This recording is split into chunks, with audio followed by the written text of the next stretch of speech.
Stavo puntando nel Ecco, nulla, eccoci qua, va video in bene. diretta. Anche qua ci siamo. Mandami Sigla! l'invito, io poi. Ta ta ta tan tan tan. Io ringrazio tu Elvis. Dai.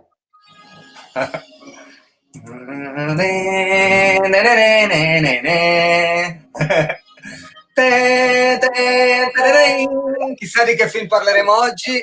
Che bomba! No, si sente fuori. Che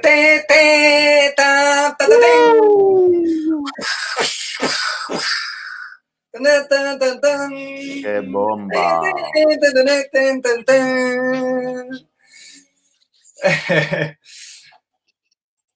Sono diventato tutto rosso dall'eccitazione, si è visto? Che ero Io super eccitato. c'ho un durello, per fortuna che non mi vedi sotto perché il durello è importante, Esatto. Benvenuti a Ghiat Television, questo è il salotto cinematografico, come avete intuito dalla sigla della domenica pomeriggio. E di cosa parleremo oggi non lo so, chiediamolo ai nostri fan che hanno sentito, a chi ci segue che ha sentito la sigla, di cosa parleremo oggi, chissà, ma in realtà abbiamo deciso io e Elvis ancora la settimana scorsa di partire questa volta da una trilogia perché ci siamo accorti che la conversazione poi prende un certo ritmo, i vostri commenti ci sono e quindi si fanno delle belle chiacchierate tutti assieme, quindi abbiamo detto partendo da una trilogia della quale abbiamo molto da dire, giusto? Perché insomma ci sarebbe un'infinità di cose da dire, anzi ti dirò che se stiamo parlando chiaramente di Ritorno al futuro, per chi non se ne è accorto dalla sigla. E la sigla, esatto, la sigla del grandissimo Alan Silvestri, che è il compositore storico di Robert Zemeckis, e tra l'altro l'ha fatto anche la sigla di uno dei tuoi film preferiti, che è Forrest Gump. Beh, certo, è che è Poi comunque diretto da Zemeckis, quindi... Zemeckis, poi ha fatto L'inseguimento della pietra verde, che è un altro film di Zemeckis, Predator, Navigator, che è un super film teenager degli anni Esatto. '80. Poco conosciuto, a parte gli 80's Kids come noi lo conosciamo. Esatto, certo. Poi The Abyss del grandissimo James Cameron, Avengers Infinity War, Avengers Endgame, insomma un grandissimo Ha fatto tutte le compositore. musiche lui, ha fatto di questi film che hai citato? Sì, era per citare alcuni, perché Perché di ha solito, una filmografia enorme. per cinefili superficiali come posso essere io, ci sono John Williams e Hans Zimmer, insomma, sono quelli due nomi, no? Però Alan di grandi Silvestri con questa colonna sonora è altrettanto mitica di Star Wars di Williams, capito? certo. Normale. Sì, Alan Silvestri. Beh, partiamo dall'esperienza personale, dai, raccontami come, non ne abbiamo neanche mai parlato di te, penso, com'è che sei entrato in contatto con Ritorno al futuro? Tu, qual è stato il tuo primo bacio? Allora, sono stato fortunato in un modo molto atipico, devo essere sincero, perché io non conoscevo ovviamente Ritorno al futuro, però sono andato a vederlo al cinema, per farti capire quanto vecchio sono. In Esatto, ho realtà non sto pensato tutto. parlando del primo, ma sto parlando di Ritorno al futuro parte 2 del 1989. Quindi avevo 8 anni e sono andato al cinema David a Tolmezzo con mio papà.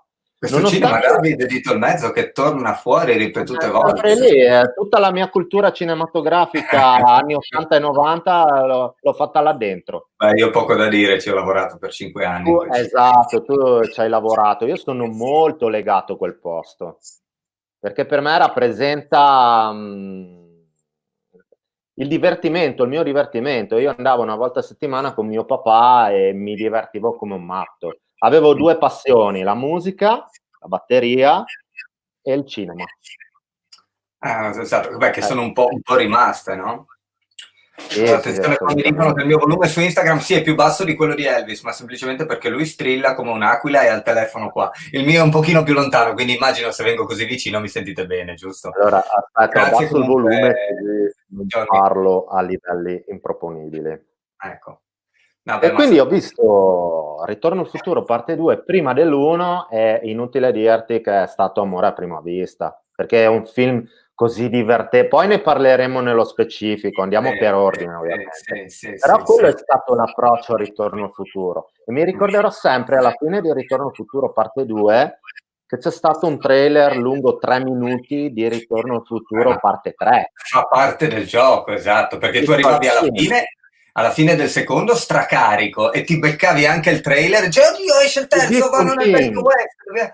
West. To be continued. Io me lo ricordo ancora, ero veramente elettrizzato. Ma ne parleremo con ordine. Partiamo magari facendo il punto della situazione su cos'è Ritorno al futuro, come è nato, e poi parliamo di tutti Ti e tre i racconto film. anch'io il mio primo bacio, vuoi sapere qual è? Certo, In realtà non so Madonna. se fosse il primo, perché esiste un documento, ce l'ho anche qua da qualche parte sul computer, di me da bambino, molto piccolo, mia sorella aveva avuto 2-3 anni seduta vicino a me, io di conseguenza 6-7, che mangiavo la coppa bianca, hai presente la coppa bianca? Certo E che mio la papà ci stava filmando davanti alla televisione e io stavo mangiando sta coppa bianca. Si capiva che era Ritorno al futuro perché nell'audio della VHS, proprio della ripresa, si sente ta, ta, ta, ta, ta, ta.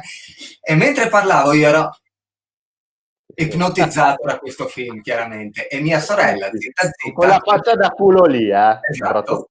E mia sorella, zitta zitta, ha cominciato a mangiarsi la mia coppa bianca. E se l'è mangiata tutta, perché io ero talmente ipnotizzato dal film. Questo penso sia il mio primo bacio con Ritorno al futuro. Bravo, Però questa cosa è importante. mi ricordo distintamente che l'hanno dato una vigilia di Natale su Italia 1. Allora il film la sera della vigilia di Natale era uno dei più belli dell'anno, perché insomma eri in fibrillazione perché doveva arrivare Babbo Natale da un momento all'altro, no? Quindi il giorno dopo era Natale, che comunque, a che dir si voglia, era una bella giornata. E quindi eri lì così che lo guardavi e me lo ricordo perfettamente il Ritorno al futuro, visto la vigilia di Natale in tutti i dettagli, insomma. Ho una serie poi di ricordi meravigliosi legati a questo film. Ma parliamo un attimino nello specifico. Io immagino tu sappia tutta una serie di retroscena che magari in tanti non sanno. Lo abbiamo detto, regia Robert Zemeckis, abbiamo già elogiato in mille Robert occasioni. Zemeckis, esatto, è uno dei più grandi registi del cinema di intrattenimento. Ti ricordo che loro, insieme a Spielberg, Joe Dante e a tutti questi personaggi qua, avevano questo grande talento di riuscire a fare cinema di intrattenimento, quindi per la massa, ok? Quindi non cinema a colto, ma mischiandoci una forte dose di arte. E infatti tutti i loro film sono delle opere d'arte al loro modo, anche se sono pensati e concepiti per vendere un botto. Certo. Robert Zemeckis era giovanissimo, è stato scoperto da Steven Spielberg. Lui però è riuscito a fare Ritorno al futuro perché un anno prima, sto parlando del 1984, diresse una pellicola che non so se l'hai vista, si chiama L'inseguimento della pietra verde. Era un figlio di Indiana Jones. Indiana Jones, il primo, era uscito nell'81. Era un film con Michael Douglas, Catherine Turner, e c'era un Danny DeVito che faceva la parte del cattivo. Tra l'altro, prima volta sullo schermo perché Danny DeVito era famosissimo nel mondo della TV. Quello lì è stato il primo ruolo nel cinema. Poi in realtà cosa è successo? Anche la coppia Douglas-Catherine Turner, Danny DeVito è anche un super produttore, esatto, vai col taglio, è un super produttore hollywoodiano, quindi ha diretto quella perla che è La guerra dei rosi, sempre con Michael Douglas, ma in seguito questo film, quello non l'ho visto. È un capo, devi vederlo perché è micidiale. È War una of the satira. Roses, c'entra con La guerra delle due rose, il romanzo di chi è No, La guerra dei Roses, perché sono due coniugi, Michael Douglas e Kathleen Turner, che non si possono vedere e viene fuori il macello. Quindi è una satira bellissima sulla famiglia americana di quegli anni lì, stiamo parlando fine anni 80. Comunque questo film all'inseguimento della pietra verde è molto divertente, girato da Dio, tempi pazzeschi, un finale sorprendente. Qua abbiamo un Zemeckis ancora non un po' acerbo, cioè mestierante, che sa fare bene il suo lavoro, però lui ha iniziato ad esprimersi con Ritorno al futuro. Ritorno al futuro che è stato un film molto difficile da realizzare. Intanto era nato già nell'81. Ritorno al futuro è stato scritto Samantha scrive: no, ma come non l'hai visto? Ganzissimo, sta parlando La guerra dei roses. La guerra dei roses è un capolavoro. Tengo presente, grazie Samantha. Capolavoro, certo. È stato scritto a due mani da Robert Zemeckis e Bob Gale, che è il produttore e sceneggiatore di Ritorno al futuro. Bob Gale, l'idea gli è nata andando a casa di suo papà, ha preso in mano, sai, gli annari scolastici che Sì. in America si usano. Sì. Facevano la foto a fine anno, l'ultimo anno, il graduation, Bravo. Quello lì, comunque l'anno in cui facevano il ballo alla fine, tutte ste robe, il ballo che Bravo. appunto è la parte centrale di Ritorno Quella al roba futuro. là. Allora gli è Esatto. venuta l'idea e ha detto: ma cosa accadrebbe se potessi tornare indietro nel tempo e vedere mio padre teenager, magari che si ubriacava, che si drogava, hai capito? Che andava a donne. Chissà se sarei diventato suo amico. Allora gli ha proposto quest'idea a Robert Zemeckis, e Robert Zemeckis sono partiti, e lì è la base di partenza della matrice di Ritorno al futuro. Poi in realtà devi sapere che la macchina del tempo inizialmente doveva essere un frigorifero Dai. attaccato a un reattore nucleare. Poi però hanno cambiato idea perché avevano paura che i bambini effettivamente entrassero davvero nel frigorifero. Beh, giusto, è vero. E Anche quindi perché hanno... Navigator è una lavatrice, no? No, Navigator era un'astronave. No, non Qual era c'entra. quello della lavatrice, dei bambini che costruivano l'astronave in una lavatrice? Era Explorer, Explorer. bravissimo. Grandissimo, altro film Sì, fotonico. tremendi. Cose da dire ai bambini, cose tremende da dire ai bambini, perché obiettivamente non puoi dire a un bambino attacchi il frigorifero a un reattore nucleare e viaggi nel tempo. Ma se ci ragioni, guarda che erano assurdi i soggetti di questi film, poco credibili, però avevano una magia pazzesca. Explorers era incredibile, questi qua si inventano una navicella aliena e poi contattano delle forme aliene, cioè vabbè, UFO. Ma erano fatti talmente bene, che Ma l'assurdo... anche perché il concetto di realismo era diverso nel cinema, no? Rispetto a quello che poi ha introdotto la computer grafica e tutta una serie di nuove tecnologie, sicuramente. Sì, molto diverso, erano molto più artigianali i film. Sì, E quindi a esatto. distanza di così tanti anni comunque non sono invecchiati neanche di un giorno. Ed è No, anche il caso di Ritorno al futuro. Tornando al beh, discorso del frigorifero, poi hanno optato in realtà per la DeLorean, che è questa macchina, perché aveva che questo... nessuno, possiamo dirlo, che nessuno conoscerebbe se non fosse per Ritorno al futuro. No, guarda, secondo me hanno venduto più modellini tratti dal film della DeLorean che non DeLorean vere. Perché è stato un fallimento, è fallito qualche mese dopo il film DeLorean, no? Che era il tipo che si è inventato questo design molto futuristico, sai, con le portiere ad ali di gabbiano. Sì, esatto. E Le allora Suicide Doors, no? No, le Suicide sono quelle che vengono in su così, invece ali di no, gabbiano. le ali di gabbiano, e infatti hanno detto che era molto più funzionale al film, anche perché sembrava un UFO. Beh, certo. E se ti ricordi bene, quando arriva nella fattoria, il fattore, il contadino, lo scambia per un UFO, la macchina Attenzione, anche questo dettaglio che non so in quanti hanno colto, è quando lui arriva nel centro commerciale all'inizio, prima che sparino ad hoc, si chiama Twin Pine Mall, cioè il centro commerciale Pini Gemelli. Quando poi arriva nella fattoria nel 1955, per scappare dal contadino che gli sta sparando con la doppietta, lui abbatte uno dei due abeti che ci sono vicino. No, i miei due pini! E quando torna nel futuro fine, si chiama Lone Pine Mall. Esatto. Quello è geniale, no? Genialissima questa cosa. Comunque devi capire che hanno avuto un gran casino, perché Spielberg, ad esempio, all'inizio non voleva produrre il film, perché era reduce da un flop che aveva fatto con 1941. Era un film che aveva diretto lui nel 79 con John Belushi, che non se l'è cagato nessuno. Un film comico, bellissimo, se non l'hai visto recuperalo, perché è stato un capostipite, sai, dei film demenziali alla Zuckerberg, alla Zucker, no, Zuckerberg è quello di Facebook, mi sono incasinato. No, la Zucker, quello che ha fatto... l'algoritmo si tira giù il video, perché hai detto... Esatto.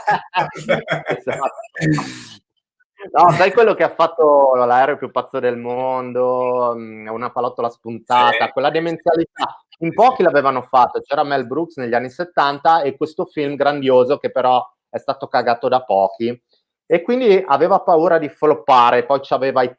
che è uscito nell'82, Indiana Jones, quindi doveva un po' risollevarsi economicamente. E allora cosa hanno fatto? I due, sia appunto Zemeckis e Gale, hanno bussato alla porta prima della Paramount. Sì. La Paramount ha letto il soggetto, non era soddisfatta perché hanno ritenuto il film troppo poco piccante. Perché? Perché all'epoca loro facevano questi film di adolescenti tipo Porky's. Ah, sì, ok, Capito? con dei velati riferimenti al sesso, insomma, neanche tanto No, velati. no, espliciti, erano tipo un po', sai, i film di serie B di Lino Banfi e La Fene, americani, ok? Quindi Compiuto. per loro non c'era niente di erotismo, quindi per loro non avrebbe funzionato il film. Allora Certo. sono andati alla Disney. La Disney però niente da fare perché? Perché sai che c'è la scena di Marty McFly che torna negli anni E 50 bacia tua madre. e bacia sua madre, cioè No, un è chiaro, per la incesto. Disney non si poteva fare, no, E decisamente. niente. Alla fine cosa è successo? Per una serie di circostanze, dopo soprattutto il successo commerciale di All'inseguimento della Pietra Verde, la Universal ha detto ok, facciamolo, e così solo nell'85 sono riusciti a fare questo film.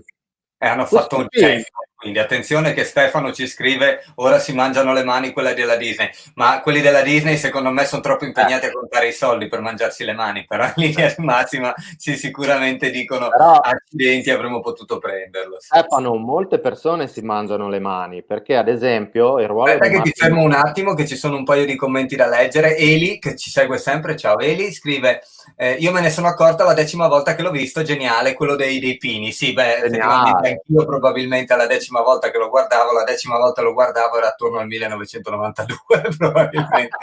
Ginevra invece, ciao Ginevra, che c'è Ah, sempre Ginevra. la domenica per il salotto cinematografico, scrive: anche a livello di sceneggiatura è tecnicamente interessante grazie agli svariati sbalzi temporali. E beh, sicuramente il discorso del viaggio nel tempo è una tecnica di narrazione che funziona sempre, lo sai tu, perché tu in qualche modo un pochino ci hai giocato nel tuo magico Alverman, ma lo sanno i Griffin, per dire, lo sanno, ma da allora, da sempre, è sempre stato interessante lo sbalzo temporale, Molto perfino interessante. Dark, questa nuova serie che sto guardando, che c'è su Netflix, io lo sto guardando in questi giorni, Bellissimo. effettivamente si basa molto, Bellissimo. gioca Ci tantissimo. tengo a, ci tengo a dirti, Doro, che Magic Overman è stato fatto prima dell'uscita di Dark. Potrebbe sembrare, da un certo punto di vista, quest'idea della È vero, non caverna. avevo pensato a sta cosa. È Peccato che il mio libro vero. è uscito un anno e mezzo prima questa serie. È Quindi vero, ho un giusto, piccolo precisiamolo. orgoglio, giusto Precisiamo. per. E lo diciamo anche a chi ci ascolta, se non lo sapete, Elvis, oltre che un bravissimo batterista e un cinefilo a tempo perso, è anche uno scrittore, ha pubblicato il suo primo romanzo un paio di anni fa, giusto? Il No, magico Alverman, nel 2016. che è un romanzo breve, possiamo definirlo così, fantastico, è fantastico, lo definirei non è esattamente horror, non è No, fantasy, non è fantascienza, è fantastico ed è soprannaturale. Attenzione che Ginevra ti ha sgamato che è la maglietta dei King Crimson, ci brava tenevo a Ginevra, si vede dirlo. che hai dei È gusti attenta. interessanti, brava, mi Eh, piaci. Allora, tornando al nostro discorso, no? E Dovevo anche mio papà resistere. ci saluta, che mi ha ripreso Dai, mentre guardavo Ritorno grandissimo! al futuro. Ciao papà, tu puoi Sono testimoniare di pieno! davvero che mia sorella mi ha mangiato la coppa bianca perché ero troppo preso da Ritorno al futuro. Stefano Vidali scrive sempre a proposito della Disney, comunque la Disney ha fatto doppi sensi tipo il Re Leone con scritto sex con le stelle. Sì, vabbè, è pieno di... Ma È non pieno solo di quello, anche i vecchi film, sì, tipo sì, Bianca e parlavo... Berni, ma anche i film di Topolino, quelli in bianco e nero, avevano riferimenti sessuali espliciti. il palazzo di cazzi, scusate il È francese, di vero, Critone nella Sirenetta. sì, Quello quando l'ho visto veramente sono morto, ho detto no, non ci credo. Un palazzo con le torri, con i minareti, le guglie fatte è di cazzi. vero, è vero. Comunque Samantha scrive letto, bellissimo, complimenti, si riferisce immagino al tuo libro. Grazie, Cristina Samantha. Bortolotti, grande papigliate. Sì, mio papà sicuramente per quanto riguarda il cinema mi ha sempre, e anche la musica in realtà, mi ha sempre incoraggiato molto. Grande Vittorino. Sempre Stefano continua sul discorso doppi sensi, comunque blooper si trovano per tutti gli interessati, vabbè non c'entra molto, non è molto in argomento oggi, però effettivamente è molto interessante, che ora non me ne vengono in mente, ora dice ma ce ne sono un po', sì Stefano è vero, difatti se si scrive su YouTube penso sia blooper o comunque messaggi satanici, perché poi era venuto fuori di tutto, c'è una scena in Bianca e Berni, vabbè adesso stiamo divagando, però c'è una scena... Però, tornando al tuo discorso, Stefano, di prima, non si mangiano le mani solo la Disney. Pensa che, ad esempio, non mi ricordo il nome, ti ricordi l'attore di Karate Kid? Non mi ricordo il nome. Quello che ha fatto il ragazzino di Karate Kid ha rinunciato alla parte di Marty McFly, perché secondo lui era la sceneggiatura era una stronzata. Sì, quello sicuramente. Anche Christopher Lloyd, che è, tutti noi sappiamo essere l'interprete di M. Doc McBrown, ok? Christopher Lloyd all'inizio aveva rinunciato alla parte, ha letto solo metà sceneggiatura e l'ha buttata nell'immondizia. È stata la moglie che l'ha convinto. Johnny Pascolini scrive Ralph Macchio, è lui? Sì, esatto, povero spiegato lì, sì, esatto, ha rinunciato alla parte di Marty McFly. Era la prima scelta di Zemeckis. C'era anche Michael J. Fox come prima scelta. Il problema era che all'epoca stava facendo Casa Keaton, ok? Ah, beh, certo. Allora hanno puntato su un tipo che si chiama Eric Stoltz, un attore che per 6 settimane lo hanno filmato. Cioè il film è partito con questo attore. Okay. Cioè, renditi conto, hanno fatto 6 settimane di ripresa con questo qua, poi alla fine Robert Zemeckis si è reso conto che non era adatto per la parte, perché era troppo serioso. E quindi hanno buttato anche Steven Spielberg incazzato nero, perché Steven Spielberg poi era diventato il produttore esecutivo della pellicola. Lo hanno sbattuto a casa dopo 6 settimane di riprese, significa spendere $3 milioni inutilmente. 6 settimane di riprese sono soldi, sì. Sì, è un mese e mezzo praticamente, no, di riprese. Mandato a casa. Nel frattempo Michael J. Fox si era un attimino liberato da Casa Keaton. Spielberg ha pregato il produttore di Casa Keaton di trovare un accordo, quindi Michael J. Fox doveva girare Casa Keaton durante il giorno e durante la sera fare tutte le riprese di Ritorno al futuro. Ah, sì, questa storia l'avevo sentita, sì, in effetti. Quindi Michael J. Fox è riuscito a interpretare il ruolo di Marty McFly per queste serie di coincidenze, penso a te. Sì. Ed è stato un suo ruolo chiave, decisamente. Christopher Lloyd deve ringraziare la moglie, perché è stata la moglie di Christopher Lloyd a insistere. E poi Christopher Lloyd non te la mollo più, poi Christopher Lloyd ha avuto 4 mogli, figurati. Però sì, è un ha chiamato Zemeckis e gli ha detto ok, mi piace, ci sto, e gli ha dato l'ok per interpretare Doc. Un'interpretazione poi anche nel caso di Christopher Lloyd magistrale, cioè sia Michael J. Fox che Christopher Lloyd diciamo che hanno il loro zenith a livello di popolarità sicuramente in questo. Sicuramente, un po' meno Christopher Lloyd, nel senso che purtroppo Christopher Lloyd è una di quelle persone che nasce già vecchio. Cioè, nel senso, Christopher Lloyd all'epoca avrà avuto 30 anni. Poi lo avevano truccato per sembrare più vecchio, però insomma non è che abbia la faccia tanto giovane, no? E quindi è sempre rimasto intrappolato nel ruolo di Doc Brown. Ma difatti ti confesserò questa cosa, che quando all'inizio del secondo episodio si leva la maschera per far vedere che mi sono fatto levare un po' di rughe, sistemato i capelli. È rimasta di merda. Io dico sì, però non è che vedevo grande differenza rispetto a prima, no? Appunto, io davo per scontato che fosse un vecchio, capito? Cioè, non avrei mai immaginato che Doc Brown, cioè che Christopher Lloyd fosse giovane all'epoca.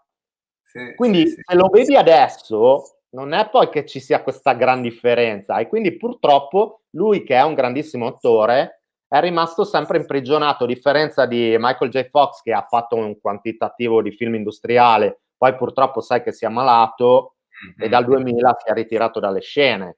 Però Michael J. Fox ha avuto un boom dopo Ritorno al futuro, Voglia di vincere, tutti quei film teenager, no? Sì, sì. Beh, io me lo ricordo prevalentemente per Voglia di vincere Ritorno al futuro, ma Voglia di vincere è il successivo a Ritorno al futuro, è il successivo al primo. Sì. Michael J. Fox ha avuto, era famoso per Casa Keaton. Okay. In America, perché noi qua non lo sapevamo. Sì, in effetti io mi ricordo quando ero piccolo che davano Casa Keaton su Italia 1. Ah sì, tu te la ricordi? Sì, perché negli anni '80 iniziavano le sitcom a manetta, sai, da Arnold a tutte queste cose. L'A-Team, ti ricordi le domeniche mattina o le mattine quando stavi a casa perché avevi la febbre, ad esempio? Sì. C'era la maratona Magnum PI, Casa Keaton, Esatto. stronzate americane, capito? Però io le voglio bene a queste cagate perché son cresciuto insieme a queste cose. E ti Certo. dico, dalla loro avevano questa cosa bellissima che i soggetti erano delle cagate pazzesche, ma erano fatti bene e soprattutto avevano attori della Madonna. Perché anche Super Vicky, per dirti, Super Vicky. Non so se ti ricordi Super Vicky, quella Attenzione che Thomas Bertolin, ciao Thomas, ci dà diciamo un risvolto interessante. Scrive che in teoria hanno conservato qualche scena con Eric Stoltz, che è l'altro interprete che è stato scelto per il ruolo di Marty, giusto? Che ho perso un pezzo. Dove non si vedeva il viso. Le scene, quelle del furgone attaccato dai terroristi, mi sembra. Non solo quello, anche la scena del cazzotto a Biff Tannen. Biff Tannen era il bullo. Sì, beh, certo, allora, sì. il cazzotto, cioè, la scena, Biff Tannen era il bullo, sai quello che si scontrava? Certo, ma lo sanno tutti chi è Biff, dai. Qua, ovviamente, spoiler, chi vuoi che no, dai, tutti hanno visto Ritorno al futuro, quindi qua possiamo dire spoiler. Sì, immagino di sì, dai. Ecco, l'attore che interpretò Biff Tannen ce l'aveva a morte con lui perché in quella scena gli aveva dato veramente un cazzotto alla mandibola. Ah sì? Era incazzato nero con lui.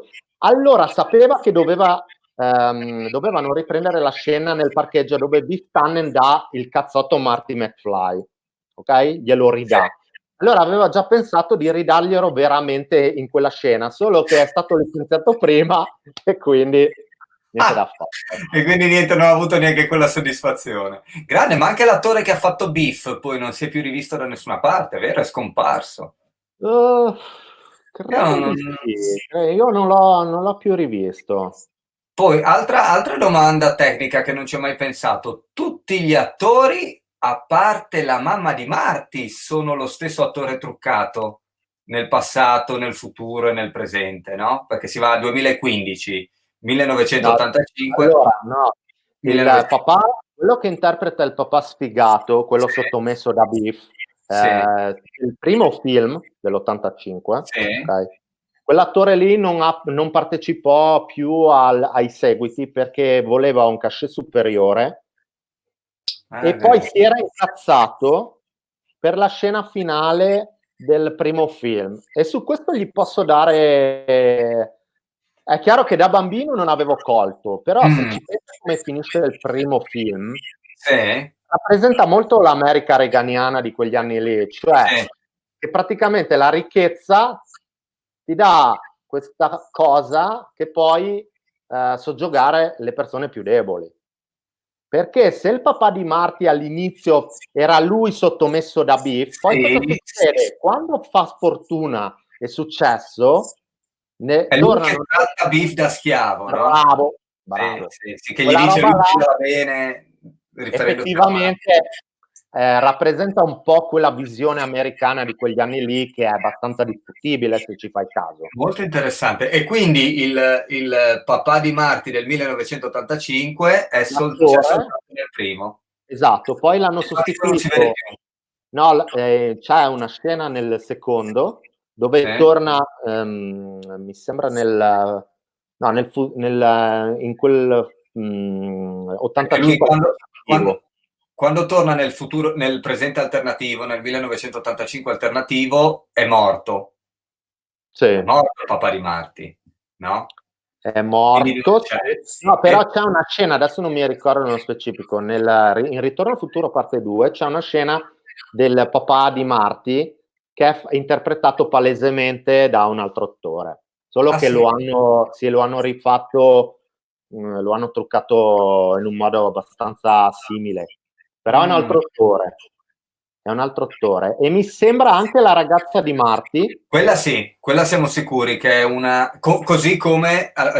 che cambia è lei dal primo rispetto ai Lei, due. ma perché gli altri nel secondo attori. non ha potuto prendere parte alle riprese perché suo padre vero stava male e quindi Ah. ha deciso di non partecipare alle E poi, riprese. attenzione, questo dobbiamo dirlo, adesso apriamo una parentesi Christopher Lloyd, anche perché ci sono un po' di commenti, ho visto.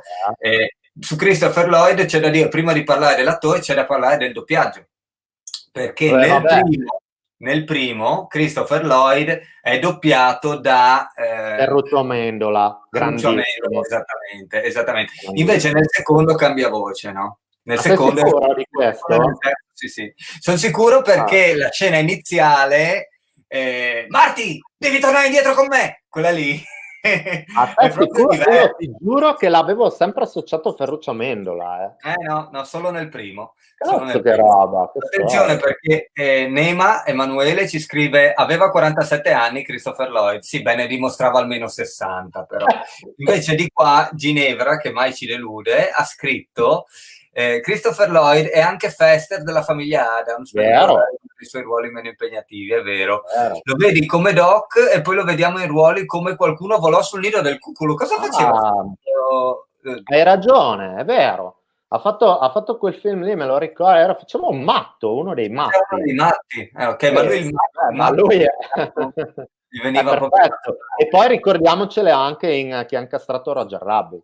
Beh, sì che ne parlavamo la volta scorsa, infatti l'aggancio ci è venuto proprio E da quello. infatti quel film lì è stato fatto nell'88, Ritorno al futuro parte 2 è stato fatto nell'89 e c'è un'inquadratura nello specifico di una vetrina quando Marty è nel futuro, dove c'è il coniglio di Roger Rabbit, c'è la sua giacca in pelle degli anni 80 Ah, e dai. c'è il poster a parte il riferimento del film di Spielberg, Lo squalo, che anche sai quando vedi lo squalo uscire, tipo lo squalo 23, no? 24, sì, che esce l'ologramma da sopra il cinema. L'ologramma.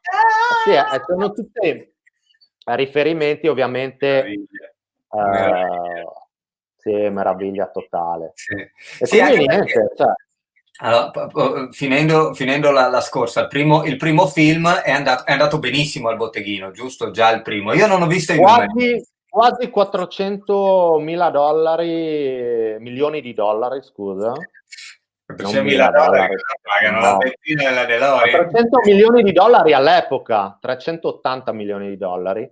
Andò talmente bene che ovviamente tutti pensano che era già in programma, erano già gli altri due, in realtà non è così. Quando Zemeckis con Gale fecero il primo, ovviamente non sapevano del successo commerciale. Quindi in realtà gli altri due sono stati scritti dopo. Ah, certo. E infatti la sigla To Be Continued non viene messa alla fine del primo, cioè viene messa solo nell'edizione in VHS Esatto, di Ritorno al futuro parte 1. Mhm. Invece Ritorno al futuro parte 2 e parte 3, ok?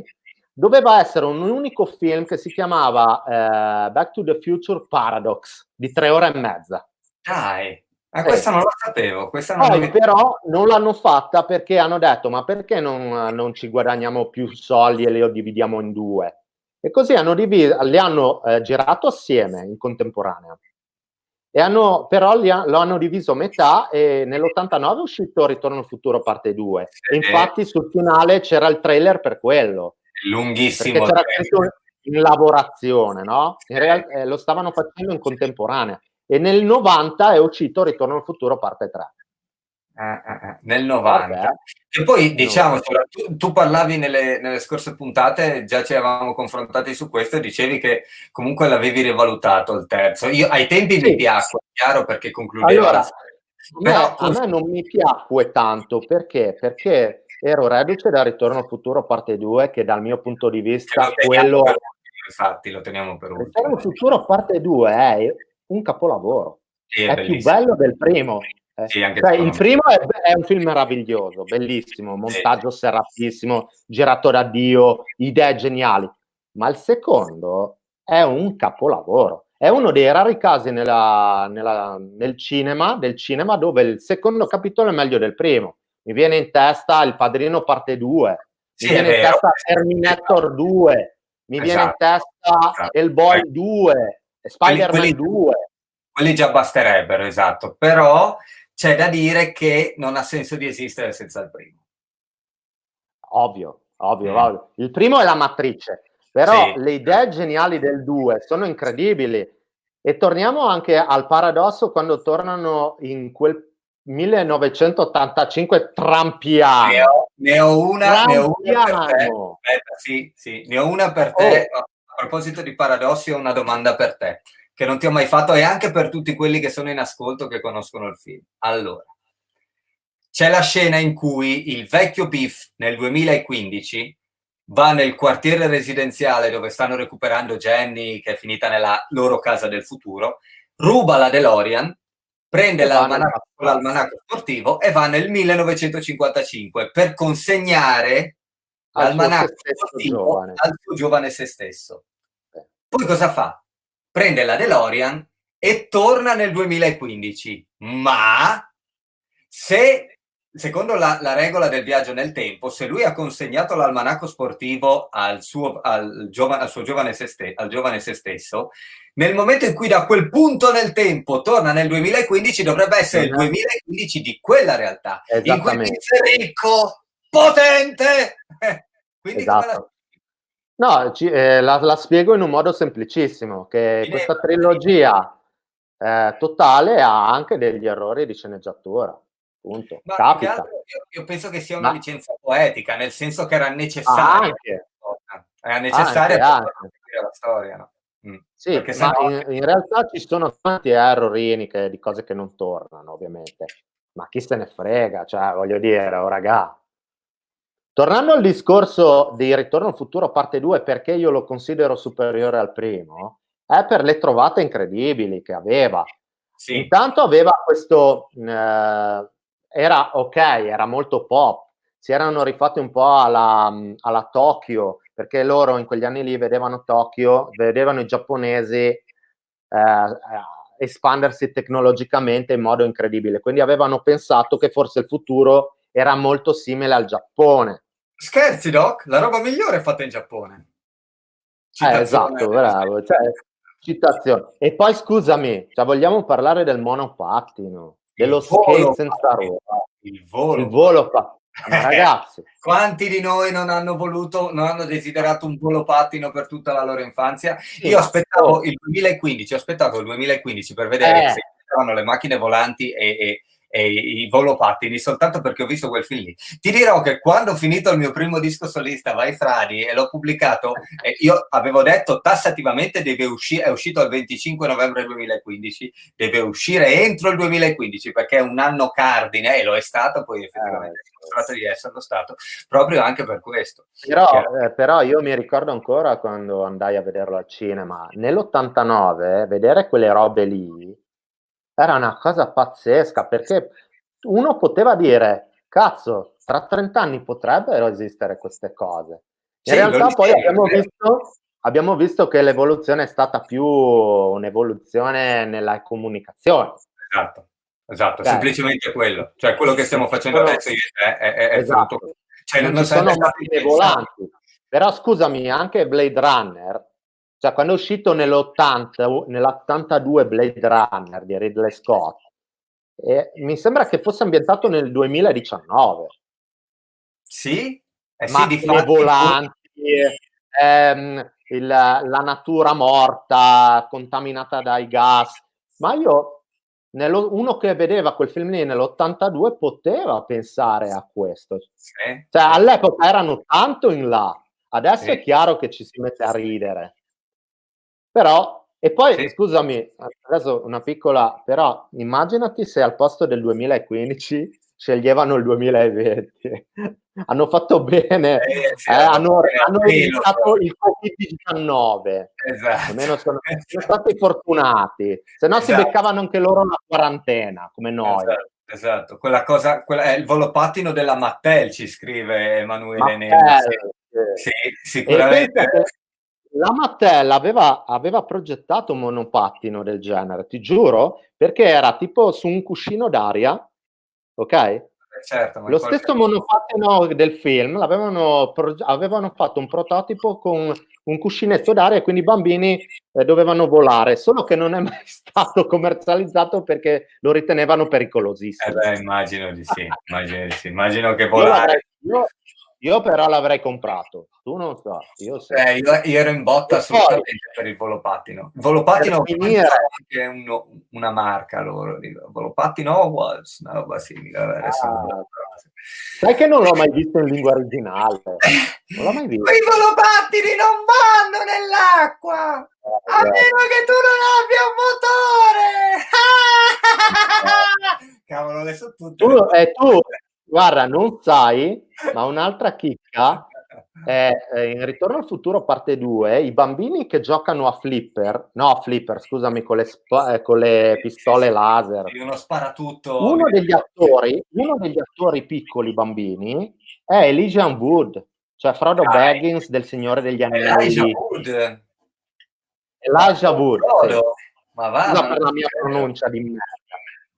E ti dirò di più, uno dei teppisti è Flea, il bassista dei Red Hot Chili Peppers. Ah dai, vedi, è tutte Ha queste. partecipato a Ritorno al futuro 2 ed era un cowboy cattivissimo di Ritorno al futuro parte 3. Uno degli scagnozzi di Biff, sì. Esatto, uno degli per Griff! concludere, come? Griff, no? Perché nel 1885 si chiamava Griff. Cliff e Marty McFly si è fatto chiamare Clint Eastwood. Cioè, Eh sì, esatto. mica è geniale sta roba. E Levi Strauss nel 1985, cioè anche Levi questi, Strauss, questi sai perché Levi Strauss, tra l'altro? perché aveva le mutande della Levis. Vabbè, no, No, forse un'altra no, ragione. non per quello.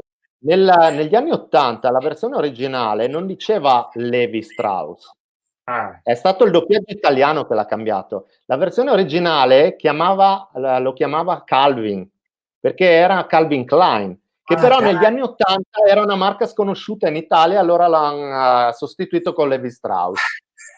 E gli scrive su Instagram, qui giace Clint Eastwood, esatto. È un momento che fa molto ridere, sì, effettivamente fa molto Allora, ridere. per chiudere invece rapidamente il discorso Ritorno al futuro, parte 2, la genialità dove sta?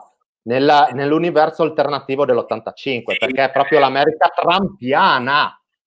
eh sì, Insomma, perché ti rendi conto? la Beef Tower è il paradigma della Trump Tower a New York, no? Sì. Ma anche Biff, come i capelli di È Biff vero, i capelli sono di Beef, molto sì. simili a Trump.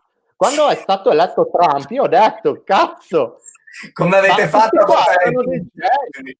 Tu hai detto, come Oh, avete guardate fatto che a votare Beef?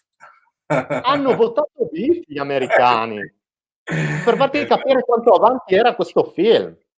Aspetta che Una roba rispondiamo a pazzesca. Anna qua un attimo che ci chiede: ciao Anna, cosa mi sono perso? Ha mandato tipo 6 messaggi perché vuole essere aggiornata. Stiamo parlando di Ritorno al futuro, Anna. Adesso siamo arrivati all'episodio 2, stiamo analizzando un attimino i dettagli, un pochino tra cui questa somiglianza così paradossale tra il beef del futuro alternativo, di quel 1985 alternativo che c'è in Ritorno al futuro 2, e Donald Trump, il vero Donald Trump. Insomma, c'è tutta una serie di sì, sì, sì, sì, sì, molto Pazzesco, bello, cazzo.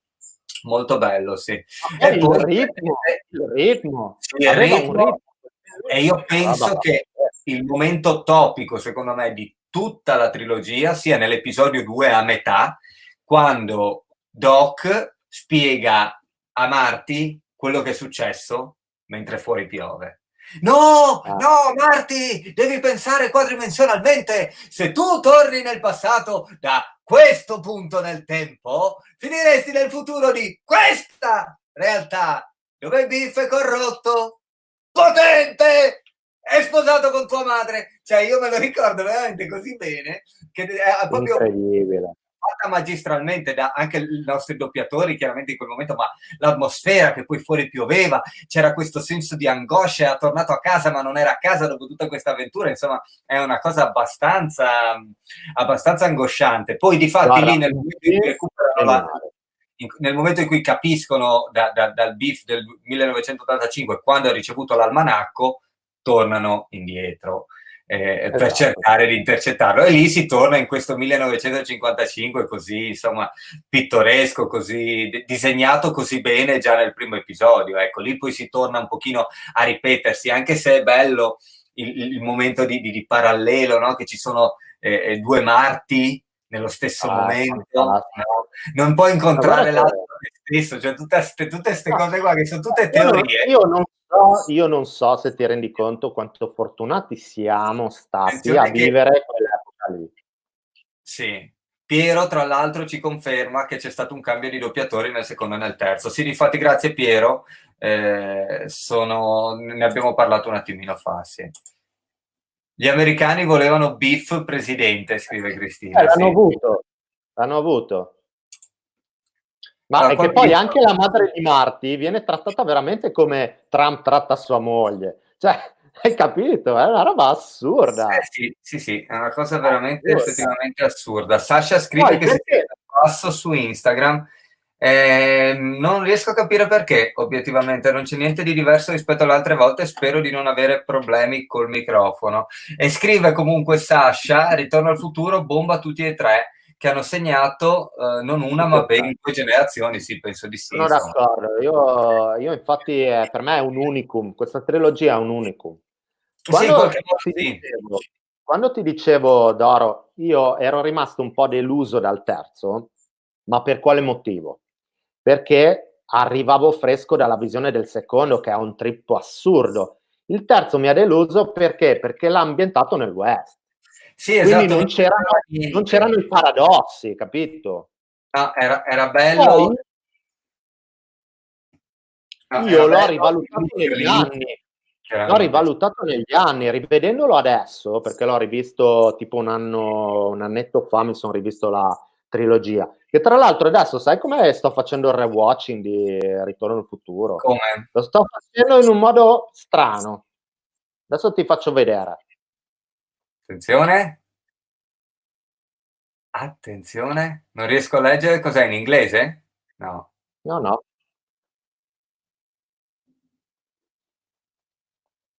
Ma cos'è? Ma la sceneggiatura? no, Ma no, mega, no? no, no. È un libro scritto da questo George Ecco, mettilo su Instagram, che Instagram è è un po' meno sgranata. Ah, ok, è proprio il libro della narrazione. il libro del film. Sì. Ok? E c'è questo, e c'è questo qua. E adesso, però, di questo mi manca, devo leggerlo. Il Vediamolo, terzo, che lo guardo di qua, che di là non lo vedo. qua è Ritorno al futuro parte 3.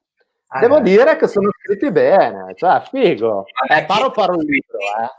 Da chi sono Sono scritti? scritti da questo George Gipp sarà, che è ovvio che è un writer pagato così, cioè uno scrittore pagato da Spielberg per scrivere sta roba. Però sono scritti bene, divertente. Sì, eh? Beh, Non avrei avevo mai iniziato pensato. Non avrei per mai dirti, pensato di sentirti dire questa cosa, tant'è che prima, adesso per fare un piccolo off topic, c'era un commento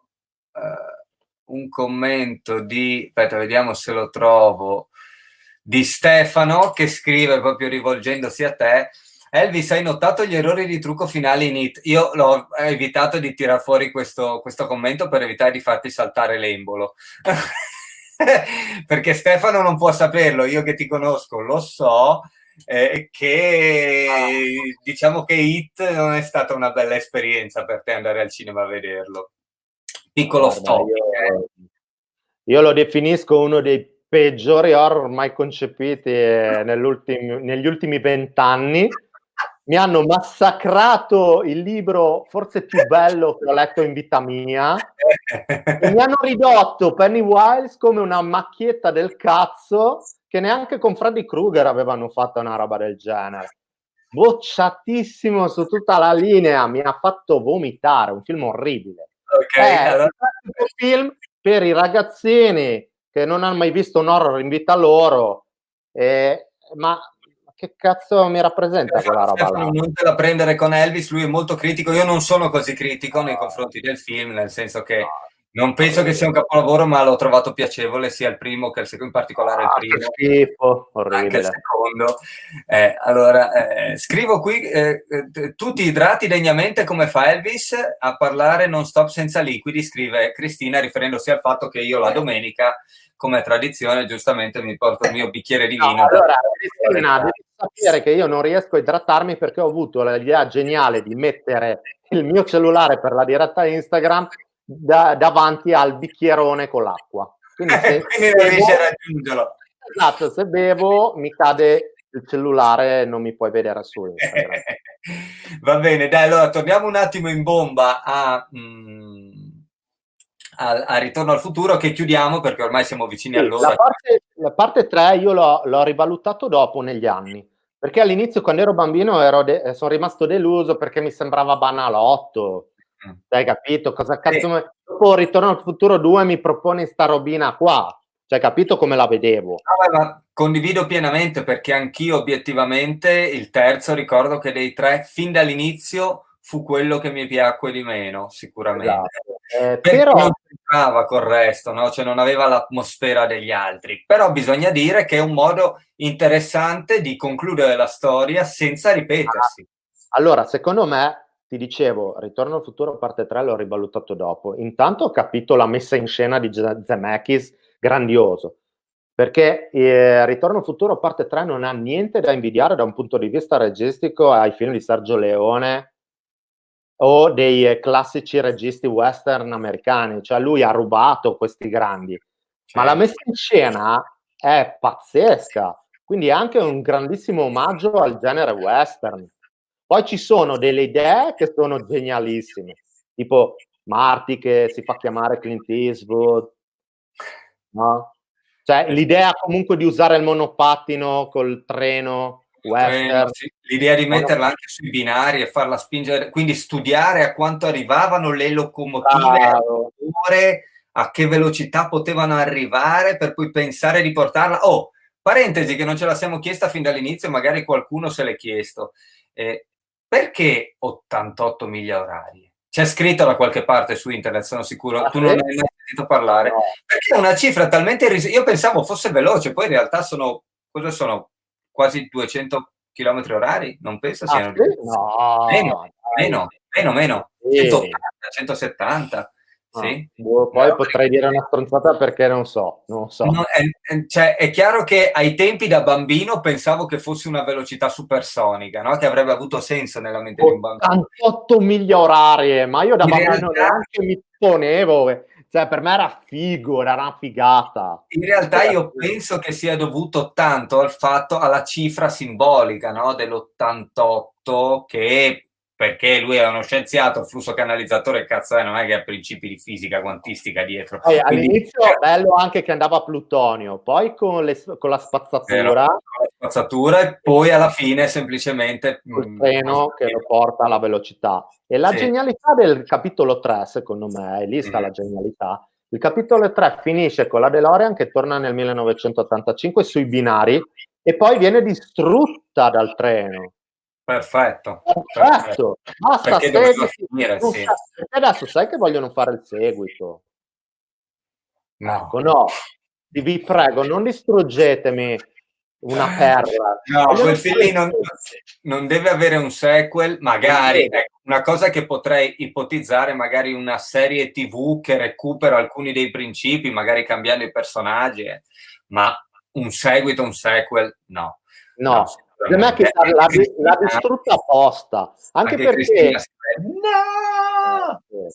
Zemeckis l'ha fatta distruggere apposta, uno perché non voleva avere altro, Sì, esatto, ok? basta, basta. Basta. E Cioè, poi mi avete già perché rovinato Indiana Jones. Quanti Esatto. sequel ci sono stati alla trilogia il Teschio di Cristallo e basta. 4, qua per fortuna. Ma tu hai visto? No, ma vogliamo parlare del Teschio di Cristallo del No, non 2008? c'è, l'ho guardato una volta e non lo Roba riguarderò. E ti dirò di più. è il peggior film di Steven Spielberg, ma neanche Always era così brutto, ragazzi. Ti dirò di Always più, è un capolavoro in confronto.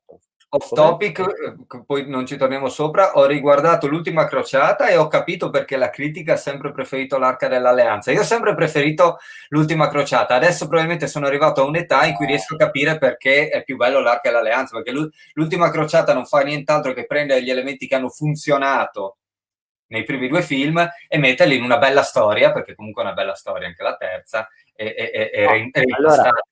la trilogia di Indiana Jones, anche lì io la definisco un unicum, ok? Alla ricerca no, com'era il primo? L'Arca perduta, non l'Arca dell'Alleanza, com'era? Indiana Jones, i Predatori dell'Arca perduta dell'81. Allora, quello è un capolavoro. Perché è un capolavoro? Perché è intanto un capolavoro di intrattenimento. Da questo film lo hanno scoppiazzato in 10.000 pellicole. Sì, esatto. Poi ha creato un personaggio, Indiana Jones, ricordiamo questo professore universitario che si buttava in mille avventure, incredibile. E poi il primo Indiana Jones era geniale, ricordiamoci, sì, lui che scappa dietro alla sfera gigantesca in sasso. Cioè, guarda che è una scena epica ormai del cinema, un'icona. Sì, è vero. E Sì. poi c'aveva i cattivi, quelli tosti, ovvero i nazisti. Sì, i nazisti, quelli cattivi. Facevano paura. Hanno Sì. sempre fatto paura perché sono la reincarnazione del male.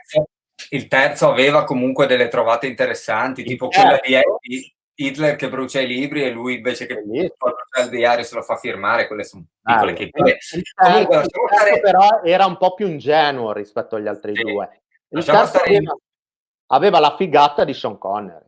Esatto. Il papà di Indiana Jones ha tirato su di 3 tacche il film.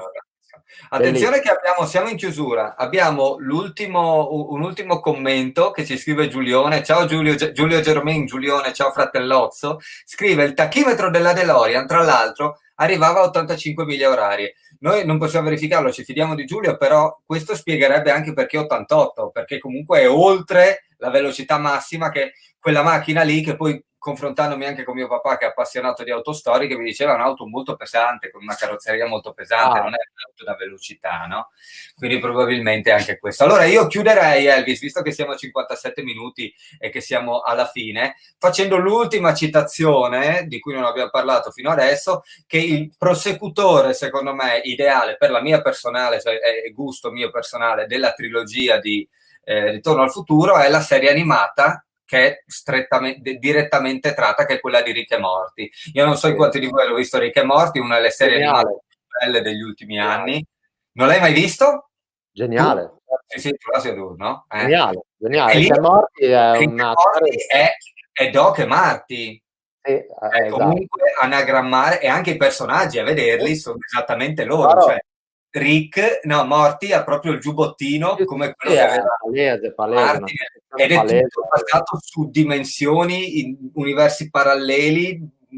Fantastica, una serie mitica, e ti consiglio anche BoJack Horseman, altra serie incredibile. Ho parlare bene, ma non l'ho vista. È bello, sì? Geniale, Quello c'è su Netflix, no? Quindi è un buon consiglio. Va bene. Allora, raga, noi abbiamo finito. Vi ringraziamo. Un grande saluto. Un'altra buona domenica di quarantena a tutti voi. Oggi non abbiamo... Siamo già alla quarta, cazzo. Oggi non abbiamo parlato della quarantena. Non lo faremo per oggi, dai, rimandiamo alla prossima settimana. Comunque vi rimandiamo ai prossimi appuntamenti. Io e Elvis ci rivediamo domenica prossima sempre alle 2:30.